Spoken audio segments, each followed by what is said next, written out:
Hey everyone, just coming to you with this public service announcement.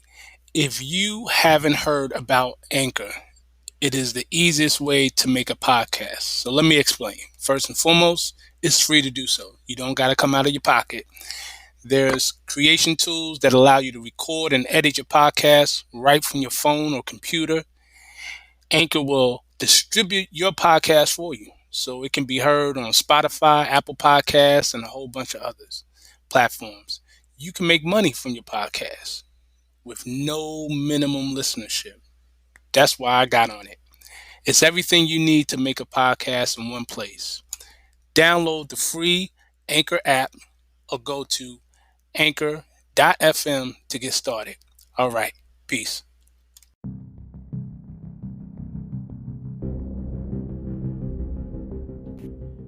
Peace. We are back once again with Masterminds with Brother Shemel. I'm your host, Brother Shemel, and I am happy to be back once again with another episode. As always, I like to say that I thank each and every one of you who have been supporting this podcast, my day ones who've been supporting me from day one, my new supporters, those who have been tuning in recently, and just overall, I appreciate all the love and support that I get, and I even appreciate the criticism. I appreciate the critics as well.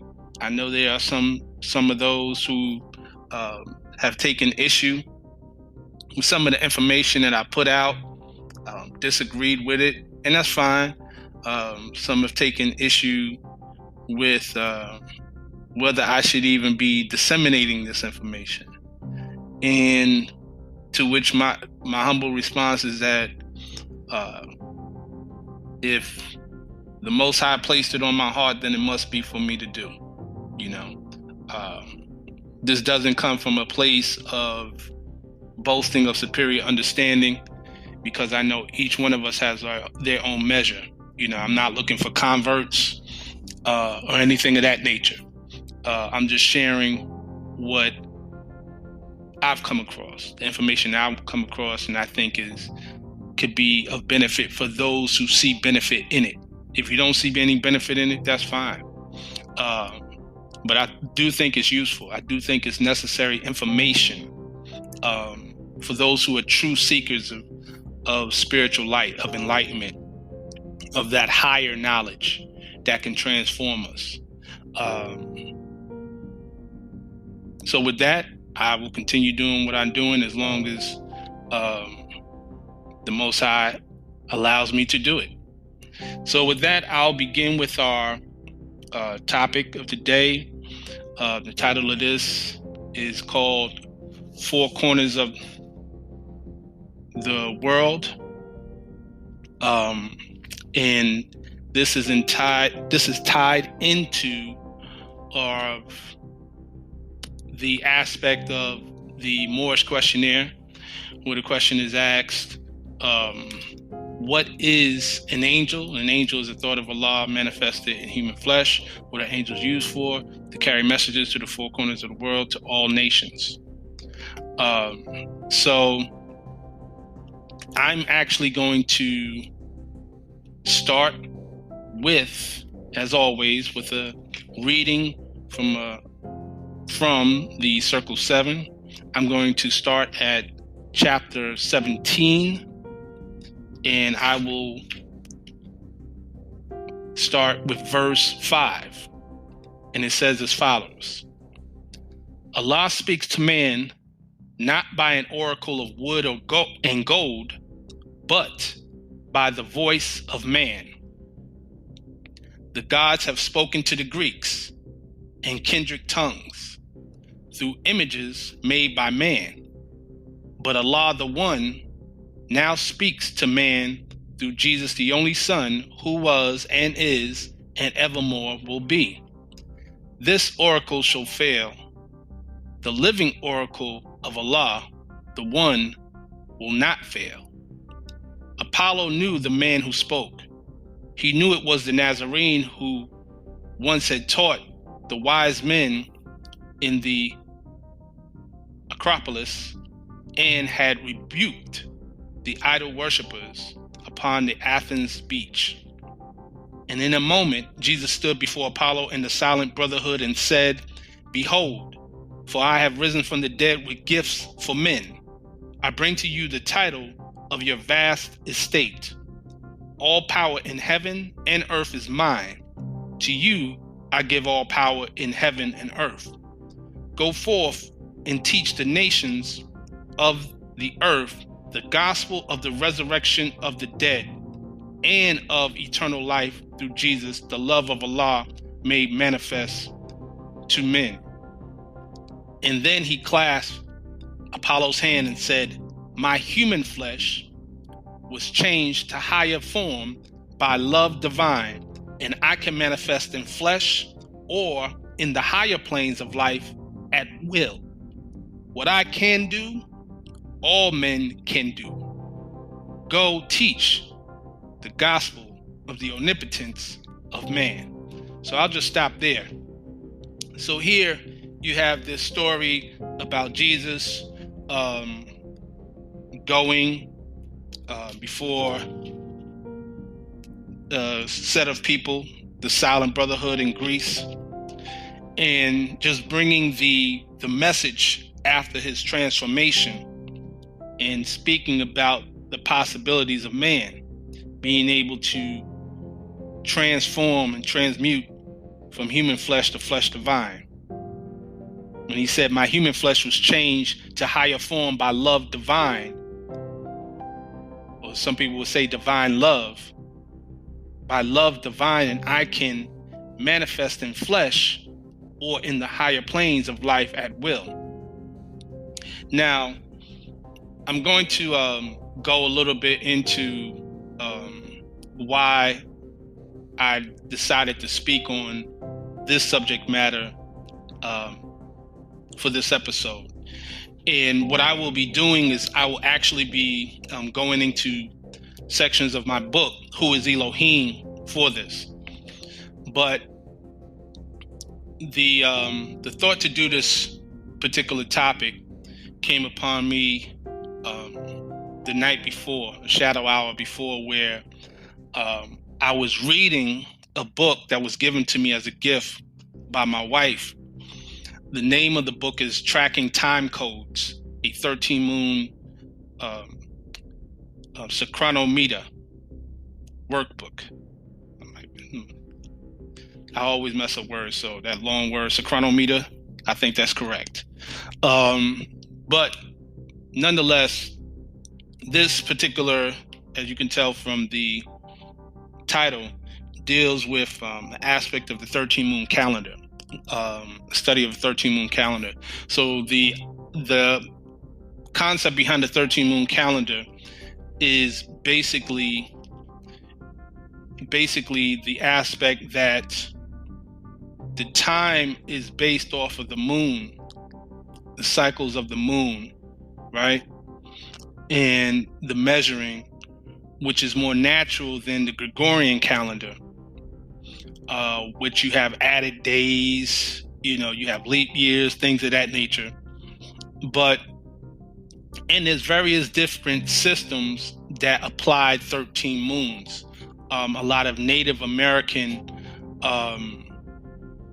tribes employed the 13 moons. Specifically, when you see the turtle shell, a lot of them would use the turtle shell as kind of like a calendar, because the way the turtle shell is designed with that they would use to mark 13 moons in 28 days, which would actually be the actual natural month coming from etymology of month, meaning moon. So a true month is 28 days, which of course would be your 4 weeks, lack of a better word, with 7 days in it, as opposed to your 30-day months.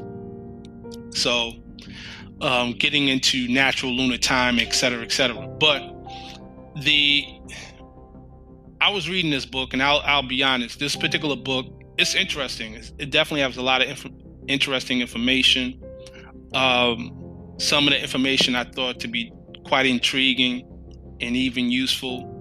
Some of it I was a little iffy on. Some I was like, Some of the information I took issue with for a number of reasons, but overall it definitely is an interesting read, and I'm able to take out of it the valuable parts of it.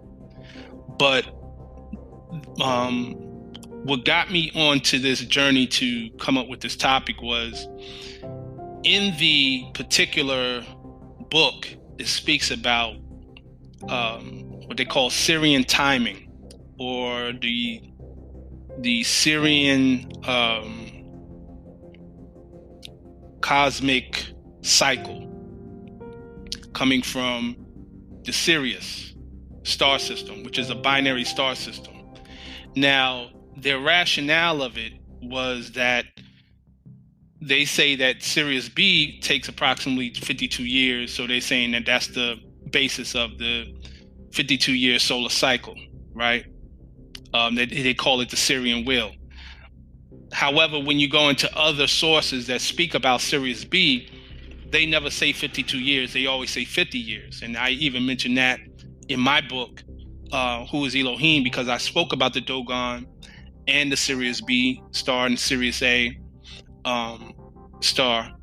So that being said, I was just intrigued by that aspect of it, but also later on in the book, it started to talk about the brain, and it likened the brain to a cube, that they called it was a system called the 441 cube matrix system. So let me kind of, this may, just bear with me on it, because it may seem like it's not making any sense, but let me break it down. I'll try to break it down as simple as I could possibly break this down. So they teach in this system, and they call it the law of time, that the brain is divided into 4 quadrants. So that's first and foremost, 4 quadrants. And within the 4 quadrants, there is also what they call it 7 gates of the brain, okay, that relate to the 7 chakras. And most people who study this information are familiar with the 7 chakras, so we won't go there. But I have a book, What is the Higher Self, that goes into that. That being said, within the 7 gates that they speak about in the brain, there is the peak number, the main number of focus is a number called 441. Now, 441, they say, is the matrix, the matrix, the cube matrix system. Now, the significance of 441 is a couple of things, which is what sparked my interest to really go into this. 441 is 21 squared. 21 times 21, which is 21 squared equals 441. 21 is 3 times 7. So anyone who knows what I teach, I always speak about the law of 3 and the law of 7, which is most clearly explained within the chapter 11, where it speaks about the triune law. And I'll just read it, chapter 11, verses 20 to 23, where it says, from Allah's own record book, we read the triune law, triune is 3, breathed forth and stood 7 spirits before his face. The Hebrews call these 7 spirits Elohim, and these are they who, in their boundless power, created everything that is or was. These spirits of the triune Allah moved on the face of boundless space, and 7 ethers were, and every ether had its form of life. These forms of life were but the thought of Allah clothed in the substance of their ether planes. Okay? Now, we're dealing with thought, the brain and the thought. Now, what is thought? Thought is defined as an idea, plan, conception, or opinion produced by mental activity. Okay? And when you get the etymology of thought, that comes from the Old English and meaning to conceive within the mind. So it deals with conception. Okay?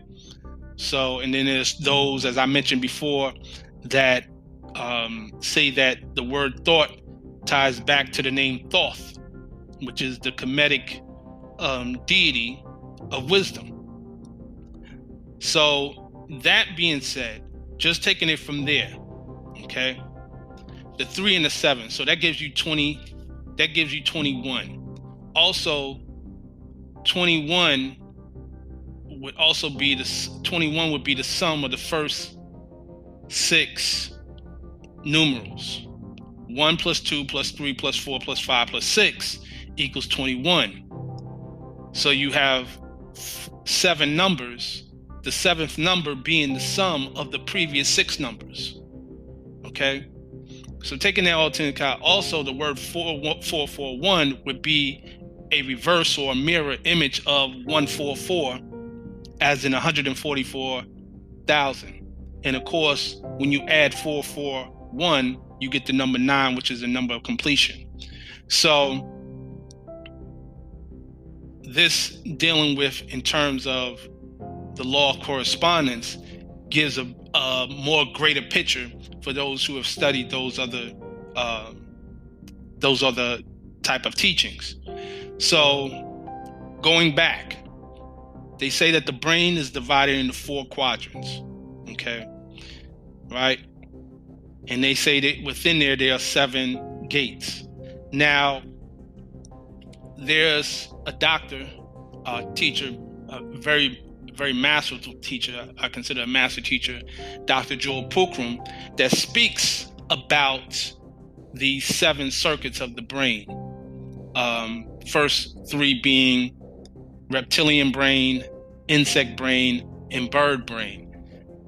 Reptilian dealing with survival, insect dealing with groupthink, bird brain dealing with intellect. Intellect would be those who intellect in the form of data.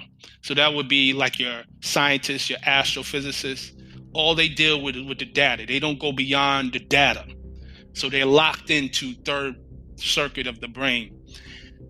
Then she says that the 4th one deals with emotion, the 5th one deals with intuition, and then the 6th and the 7th of the higher mental capacities that deals with the more cosmic intelligence. So that being said,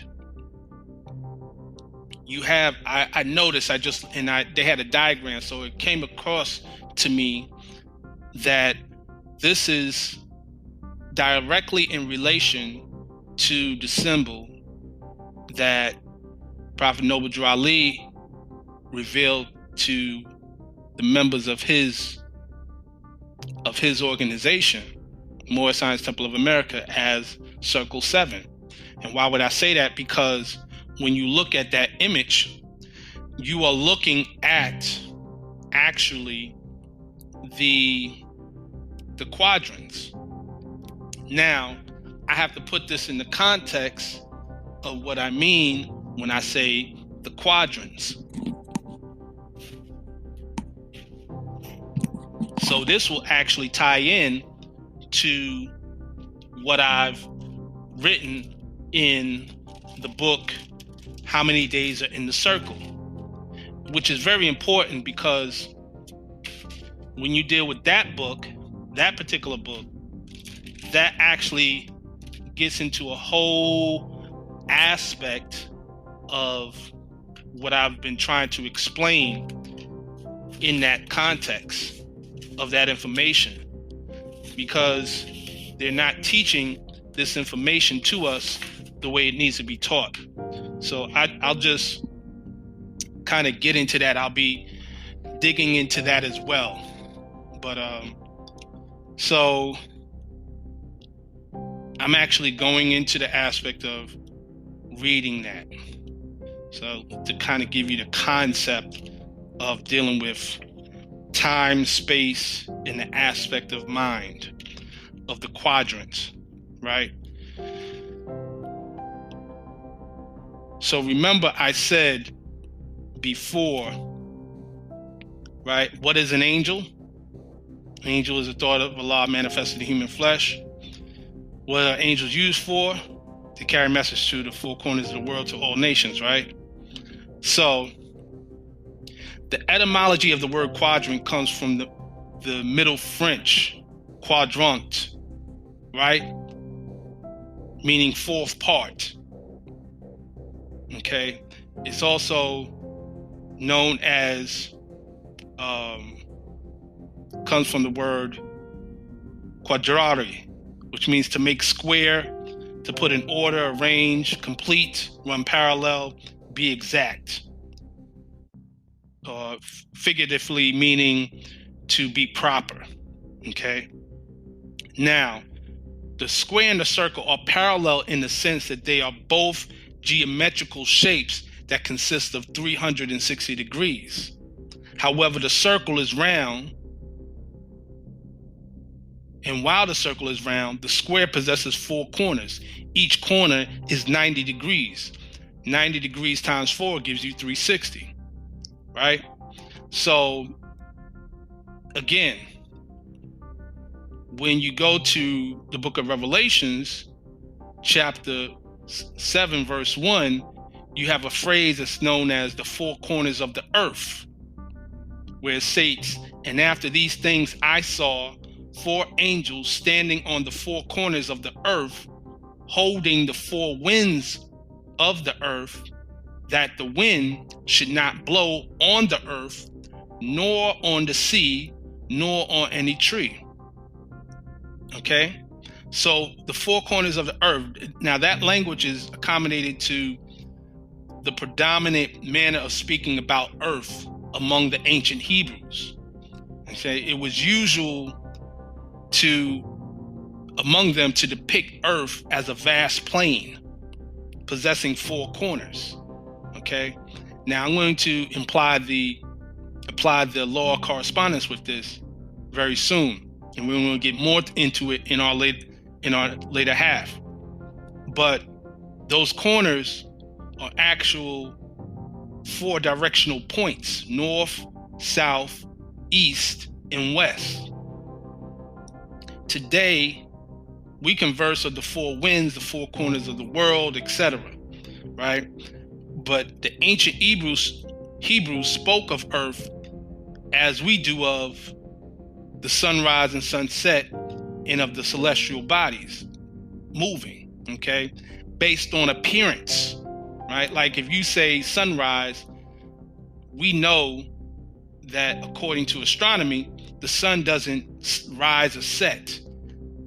However, it appears to do that, okay? So that is based on appearance without pointing at any astronomical accuracy, basically, okay? So now, how does this also apply with those keys that I mentioned, which is key 38 and 39 of the Moor's questionnaire? What is an angel and what are angels used for? So the Hebrew word malak is the standard Hebrew Bible word for messenger, okay? Both human and divine. Human messengers are also denoted by the term Shaliah as well. In the King James version of the Bible, King James Bible, the word malak is translated as angel, messenger, and ambassadors. So likewise, the word Elohim is translated in the same Bible as gods, angels, and judges, right? When we talk about the Elohim, okay? And remember, I just said that the Hebrew called these 7 created spirits Elohim. So that means that there was others groups of people that was calling these 7 created spirits something else in their language. Okay, so going back to the word malak, malak comes from the verbal root, which means to send a message. Okay, so these angels are actually divine thoughts that carry messages to all parts of man, that is, to all nations. Man, as a spiritual being, is likened to a temple or the holy city. So there are angels that guard the gates of the city, right? So that's why you have in key 68 of the questionnaire, what people represent the higher self? The angels who protect the holy city of Mecca. Now, in the book of Revelations, now remember I told you in that book that I was reading, it states that there are 7 gates in the brain. Now, in the book of Revelations, it speaks of 12 gates. So when you go to the book of Revelations, chapter 21, verse 13, it states as follows: on the east, 3 gates; on the north, 3 gates; on the south, 3 gates; and on the west, 3 gates. That's 3 gates for each direction. 3 times 4 equals 12. Okay? So even with that, and even in ancient Kemet, there's something known as the Book of Gates. The Book of Gates is an ancient Kemetic funerary text dating from the New Kingdom, and it describes the passage of the soul that has transitioned from the plane of things made manifest to the plane of soul, corresponding to the journey of the sun through the underworld during the shadow hours, also known as night. In that description, the soul is obligated to pass through a series of gates at different stages in the journey. Each gate is associated with a different Netert or goddess, and requires that the soul identify the quality of that deity. So this text implies that some souls will pass through unharmed, while others will suffer pain in a quote-unquote lake of fire, which simply symbolize the burning out of man's desires. So keep in mind that these 12 gates and 12 deities simply represent the 12 powers of man. In fact, there's a book that's entitled The 12 Powers of Man by a man named Charles Fillmore, and he speaks about that. So I'll actually read a section of that, and it says as follows: the subconscious realm in man has 12 great centers of action, with 12 presiding egos or identities. When Jesus had attained a certain soul development, he called his apostles to him. This means that when man is developing out of mere personal consciousness into spiritual consciousness, he begins to train deeper and larger powers. He sends his thought down into the centers of his organism, and through his word quickens them to life. Where before his powers have worked in the personal, now they begin to expand and work in the universal. Okay? And each of the 12 personalities of man's consciousness, that would be your 12 angels, has control over a particular function in the soul and or the body of flesh. Each personality operates via a collection of nerve cells that is classified as the ganglionic center. Okay, so there's a lot more to really get into that. There's also a book you can read called 12 Gates, a spiritual passage through the Egyptian books of the dead, by John A. Rush, and that speaks about the Amduat. And we're going to get more into that, as well as more into the Dogon in the other half.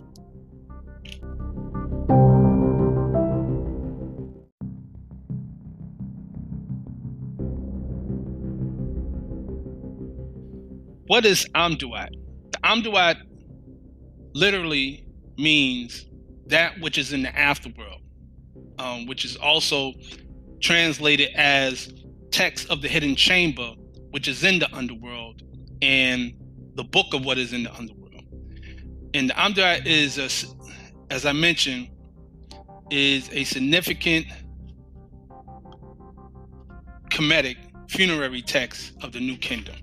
Okay, so like most funerary texts, is found inscribed on the inside of the pharaoh's tomb for reference. However, like others, it was only reserved for pharaohs of high nobility. So this text is enumerated and named the occupants of Duat, okay, which is divided into 12 regions, thus 12 gates. Now, in the ancient Kemetic mystery system, Duat is the realm of the dead. Duat is the realm of the god Asar, who they call Osiris, and the residence of other Neteru, right, which would be the Kemetic way of saying Elohim. Now, I won't get too deep into the history of it, but I'll put it in this context. I want you to keep this in mind. So, I spoke about the journey through the Amduat. Now, keep in mind, this journey takes place within a span of 12 hours. This measure of time is represented by the circle.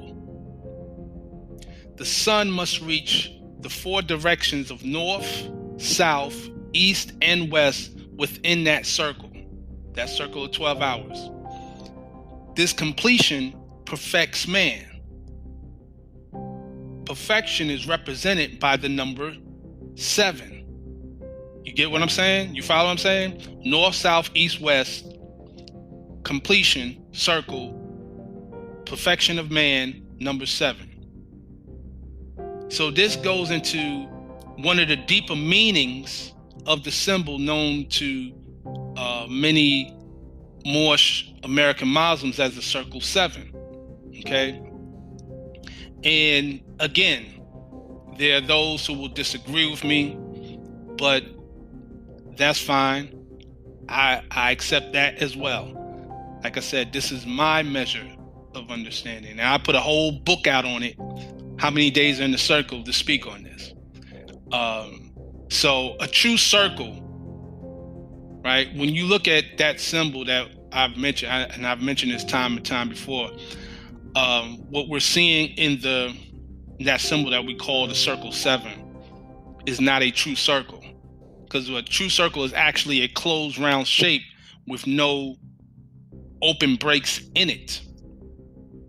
That which is called the circle 7 is actually 4 congruent arcs which do not intersect or touch in any way, and they are positioned in such a way that it gives the impression of a circle, right? With the number 7 in the middle of the 4 arcs. Now, in geometry, an arc is known as a closed segment of a differential curve. Okay, so just give you an example. In the plane, if you look at the drawing of what they would call a plane, the segment of the circle would be identified as the circular arc. Now, in universal space, if the arc is identified as a part of a great circle, like an eclipse, it is known as the great arc. So, arc also in the etymology also means bow. Okay, so the etymology of the word arc and the positions of the 4 arcs in the circle 7 ties in directly with the rainbow mentioned in the book of Genesis. Okay, Now, what is it about the book of Genesis? Elohim makes a promise of commitment to Noah. And the word Noah means comfort, right? So you find in Genesis chapter 9, verses 1 to 17, this particular fact, right? Now, here's the thing. Elohim blesses Noah with the same verbiage that is used in the Genesis creation narrative, which is be fruitful and increase and fill the earth. Be fruitful and multiply. It's the same statement, same affirmation that was given to Adam is given to Noah. Okay, so in the book of Genesis, chapter 9, verses 8 to 7, it states, and God spake unto Noah and to his sons with him, saying, and I behold, I establish my covenant with you and with your seed after you, and with every living creature that is with you, of the fowl, of the cattle, and of every beast of the earth with you, from all that go out of the ark to every beast of the earth. And I will establish my covenant with you, neither shall all flesh be cut off any more by the waters of a flood, neither shall there any more be a flood to destroy the earth. And God said, this is the token of the covenant which I make between me and you and every living creature that is with you for perpetual generations. Now here's the main part. I do set my bow in the cloud, and it shall be a token of a covenant between me and the earth.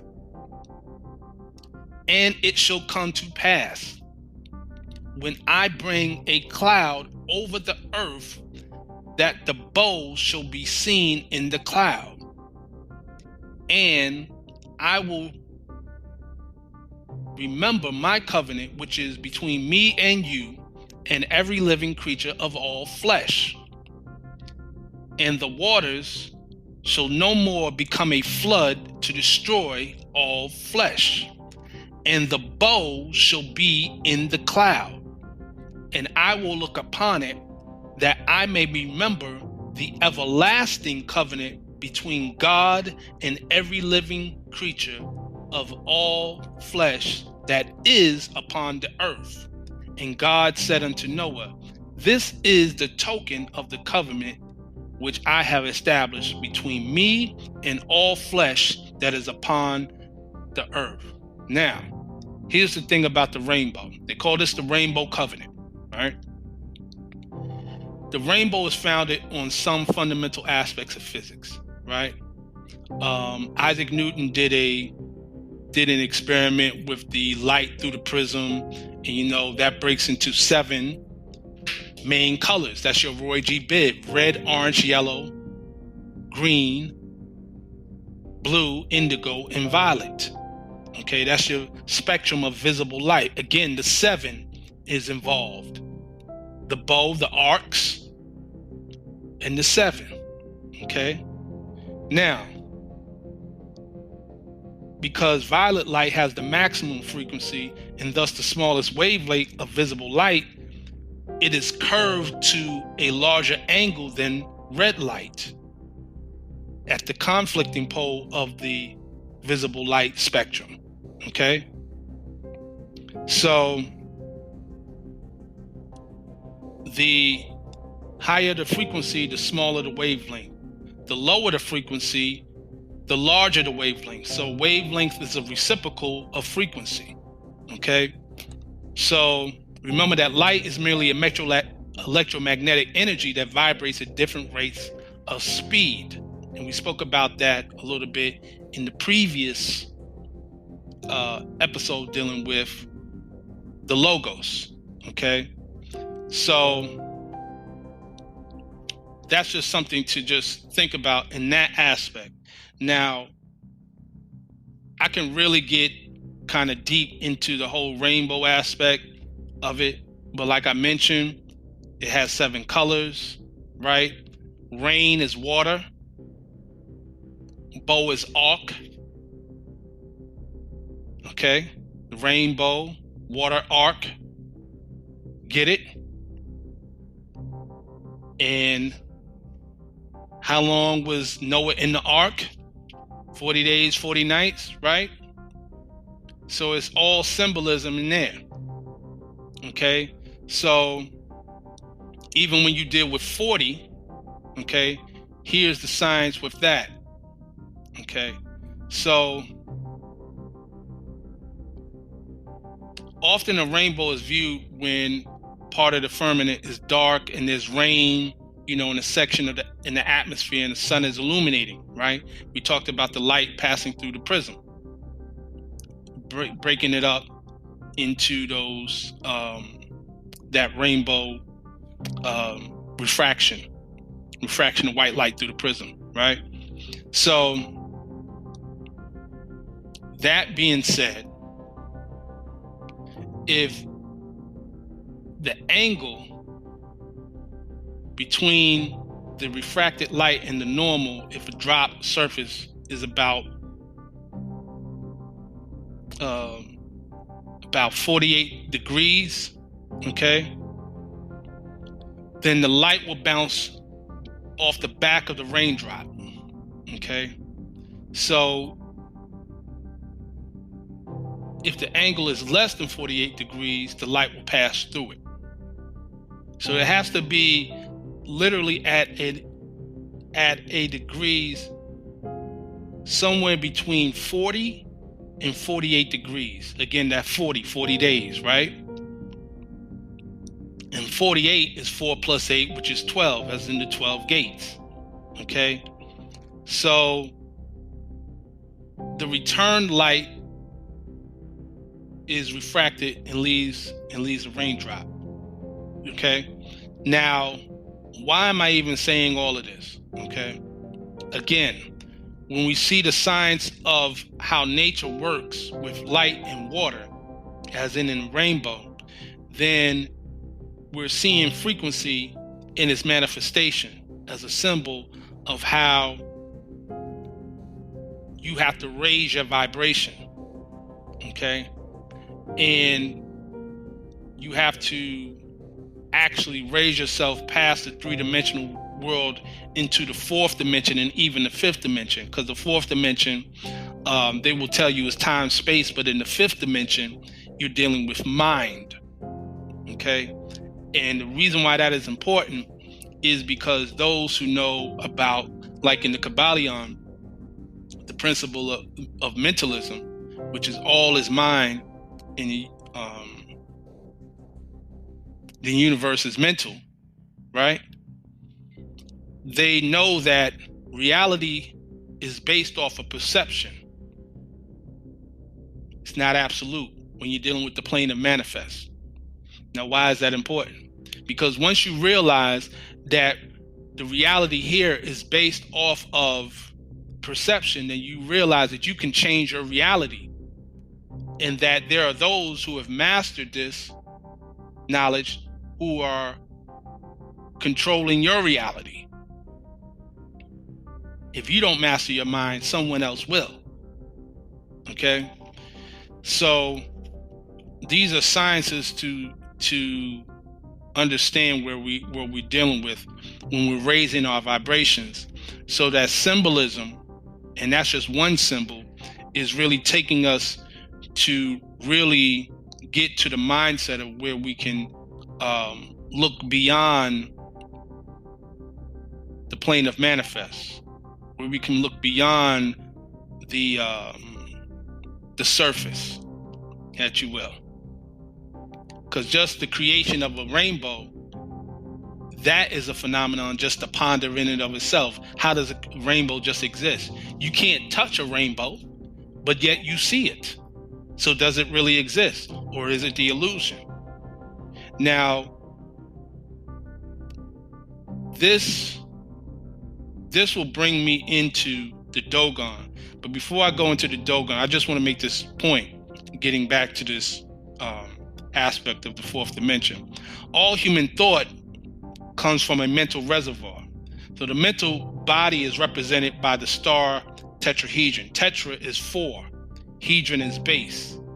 So the star tetrahedron, which is also known as the Star of David or the Merkaba, vehicle of light. There's actually a form of Kabbalah known as Merkaba Kabbalah, and that focuses on visions like the ones in the book of Ezekiel chapter 1, right? And I mentioned about that in Who is Elohim, as well as How Many Days Are in the Circle. You know, the word Merkaba, which literally, Hebrew word literally means a thing to ride in, like a cart, comes from a root word meaning to ride. Okay, and even the late spiritual healer known as Credo Mutwa described Merkaba as a Zulu word meaning dimensional vehicle. So it's a vehicle to ride through the dimensions. Okay, so that's just something I just want to get into that as well. So, but even with that, I'll transfer over into what I was about to speak on with the Dogon tribe. Now, remember, I said earlier that in the book that was given to me as a gift, it spoke about Sirius, but it didn't speak about the Dogon. So, which I took issue with, because you can't truly speak about the Syrian mystery and not speak about the Dogon, because none of these other cultures speak on the Syrian mystery, the star mystery. They don't speak about Sirius. They don't give you the information that the Dogon gave. So, and again, I mentioned this, I went into the Dogon in my book, Who is Elohim, because as I mentioned before, in chapter 11, it says that the Hebrews called these 7 spirits Elohim. Remember, Elohim is the 7 created spirits that created everything that ever was, is, and ever more to be, right? The Hebrews called these 7 spirits Elohim. So that means that if the Hebrews called them Elohim, what did the other nations call them, right? And even in chapter 10, in verses 18 and 19, it says that man names the part of Allah he sees, and this to him is all of Allah. And every nation sees a part of Allah, and every nation has a name for Allah. You Brahmins call him Parabrahm. In Egypt, he is Thoth. And Zeus is his name in Greece. Jehovah is his Hebrew name. But everywhere, he is the causeless cause, the rootless root from which all things have grown. So likewise, if there's a nation, every nation has a name for the causeless cause and rootless root from which all things have grown, then surely these nations would also have a name, their own personal name, for the 7 created spirits. So with that said, in other cultures, Elohim are named various things like angels, guardians, or star people. The Hopi tribe of the Native Americans identify the Elohim as Anasazi Kachina. The Yoruba tribe of West Africa identifies them as the Orisha. The people of ancient Kemet use the term Neteru. The ancient Sumerians called the Elohim the Anunnaki. And the Dogon tribe of Mali, West Africa, used the term Nommo. Now, who are the Dogon? The Dogon are a tribal group inhabiting the central plateau region of the country of Mali near the city of Bandiagara in the Mopti region. Their population is between 400,000 and 800,000. And they are known mostly for their spiritual teachings and customs, their mass dances, sculpture, and architecture. Now, when we speak about the Nommo are the ancestral spirits, sometimes identified as gods, worshipped by the Dogon. The word Nommo is derived from a Dogon word meaning to make one drink. Now, here's the thing. The Nommo are often called masters of water, the monitors, and the teachers. So we go with that thing again about the water. Okay? So this is going to be very important here. Okay? Now, Nommo can be a proper name of an individual or the group of the spirits as a collective. Now, the Hogon is the spiritual leader of the Dogon village. So according to Dogon tradition, the first Hogon was descended from a Nommo. He is equivalent to what would be called a grand sheik in the Moor Science Temple. And in fact, the word sheik comes from the Arabic word sheikh, which means elder. So the Hogons are actually elders. The Hogon is elected from among the elders of the extended families within the village. Now, after the election, they have to go through a 6-month initiation procedure. Throughout this initiation, the Hogon wears white clothing and no one is permitted to touch him. After the initiation, he wears a red fez. And the red fez also happens to be the traditional male headdress for the members of the Moor Science Temple of America, right? Now, there's a book that you can look up. It is called Pale Fox. And I would highly recommend that you go out and get that book. There's a few books on the Dogon and the Syrian Star mystery, but that is a great one. So, and remember I talked about Sirius A and Sirius B on the fact that Sirius B has an orbit cycle that takes 50 years. Okay. The Dogon also possess knowledge of the rings of Saturn and the moons of Jupiter. And in my book, I put in basically a lot of pictures that were drawings, Dogon drawings. And interestingly enough, when I was just looking back, there is one particular drawing that I did not include, that I wish I did include, but I will speak on it now. And basically, it had what looks to be like a little circle and almost like the tail end of a double helix. It almost would remind you of a sperm cell that has two tails, because a sperm cell has one tail, but it looked almost like it was the sperm cell with two tails. But what it was actually describing was basically, in essence, what you would call the aspect of the path of Sirius A and B. Now, the Dogon has their drawing, and you also have an astronomical drawing that scientists came with later.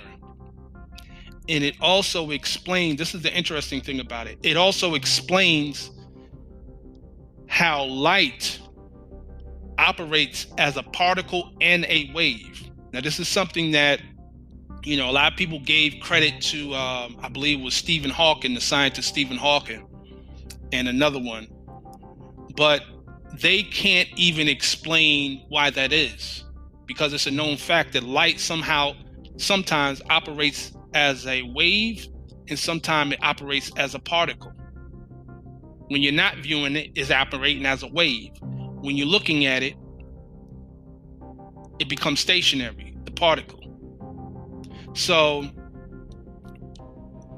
they're not able to explain it. However, the Dogon were able to explain it. And here's the interesting thing. I'm actually going to read this account here, and it ties into what's known as the cosmic egg, and Amma being the creator. Amma is in the Dogon cosmology is the name of the creator. Now, Amma, interestingly enough, is phonetically similar to Uma or Umi, and Umi is mother. Amma in Dogon cosmology is a female, not a male, right? Again, the woman being able to give birth, okay? But this actually comes from, and this deals with the cosmic age. The cosmic age, for those who are not familiar with, is a common motif used in creation. Ancient Egyptians used it, ancient Phoenicians used it, the Chinese used it, and it's also in Dogon cosmology.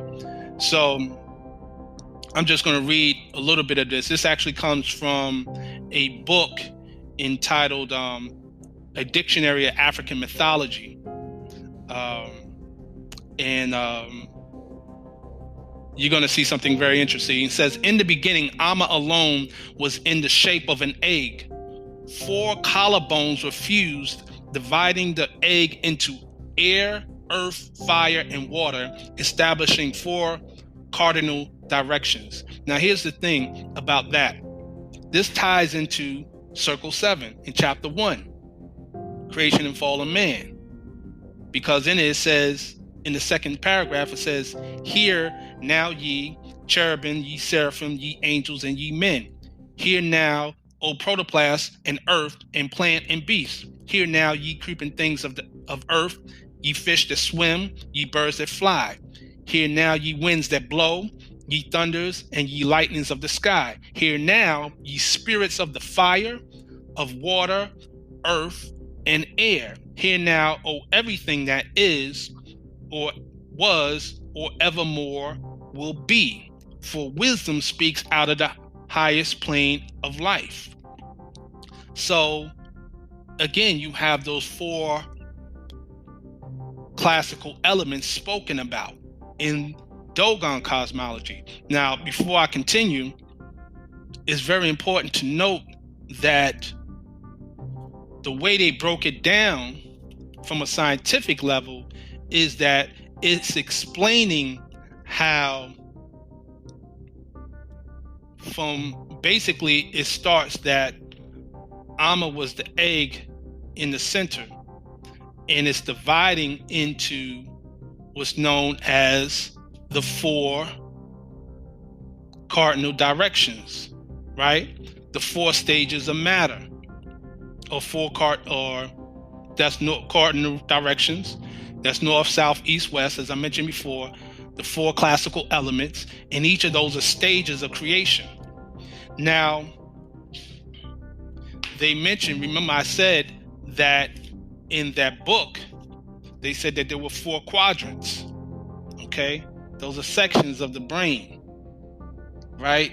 And they also said that this deals with aspects of stages, 4 dimensions, 4 time dimensions: cosmic creation, cosmic ascension, cosmic synchronization, and cosmic cube. Okay, that's what they teach.